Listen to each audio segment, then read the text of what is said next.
We're going to start by opening up iMovie. You can search for this app on the iPad by swiping down on the home screen and just typing in iMovie.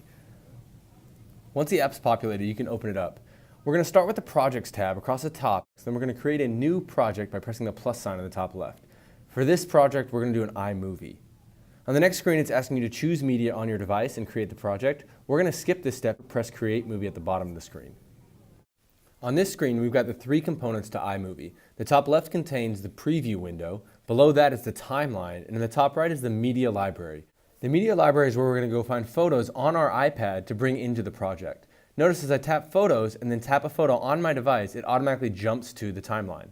You'll notice a small number next to the photo in the timeline. That's showing you how long that photo is on the screen during my video. I can make this shorter or longer by tapping on the photo itself and using the yellow bars.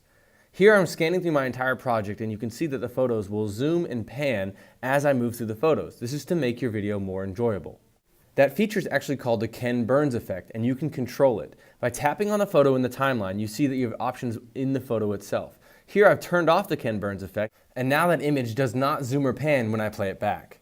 I can also control where the Ken Burns effect begins and ends. Here I'm zooming out to begin the Ken Burns and then I'm going to zoom in to end the Ken Burns.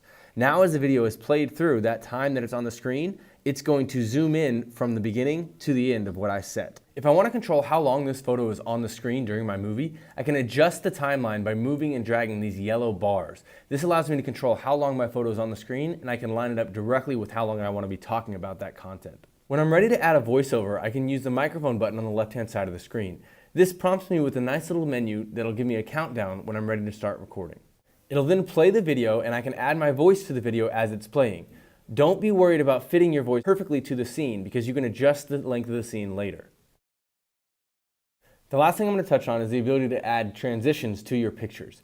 By tapping on the transition button in between the two photos, you have several options at the bottom of the screen. Don't be afraid to try out some of the other additional options as you touch on your photos that pop up below the images. You can enhance your video by adding titles or filters to any of the scenes. I can't wait to see what you create.